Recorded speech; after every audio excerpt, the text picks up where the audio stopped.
عشق حقیقی ہو یا عشق مجازی، دونوں میں شرک کی گنجائش نہیں ہوتی۔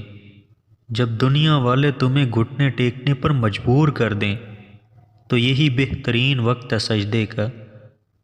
اگر تمہیں سب راستے بند نظر آئیں تو وہ تمہیں ایک ایسا پوشیدہ راستہ دکھا دے گا جس کے بارے میں کوئی نہیں جانتا ہوگا۔ اس دنیا میں کوئی خزانہ سانپ کے بغیر، کوئی پھول کانٹے کے بغیر اور کوئی خوشی غم کے بغیر نہیں ہے۔ جب انسان کی آنکھوں سے ندامت کے آنسو بہتے ہیں تو اس پر رب کی رحمت برستی ہے۔ جس کو تم سے سچی محبت ہوگی وہ تم کو فضول اور ناجائز کاموں سے روکے گا۔ لوگوں سے یاد نہ کرنے کا شکوہ مت کرو، کیونکہ جو انسان اپنے رب کو بھول سکتا ہے وہ سب کو بھول سکتا ہے۔ جس شخص کے دشمن نہ ہوں اور سب دوست ہوں، اس جیسا منافق کوئی نہیں، کیونکہ دشمن اسی کے ہوتے ہیں جو حق کی بات کہتا ہے۔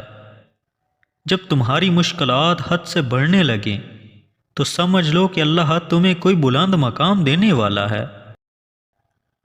ہمیشہ اپنی چھوٹی چھوٹی غلطیوں سے بچنے کی کوشش کرو، کیونکہ انسان پہاڑوں سے نہیں پتھروں سے ٹھوکر کھاتا ہے۔ پانی میں نمک اور شہد ملا کر کولیاں کر لیجئے، دانتوں میں لگا ہوا کیڑا فوری باہر آ جائے گا۔ موٹاپے سے تنگ افراد نہار منہ شہد میں لیموں کا رس ملا کر پئیں، 20 دن بعد موٹے افراد پہچانے نہیں جائیں گے۔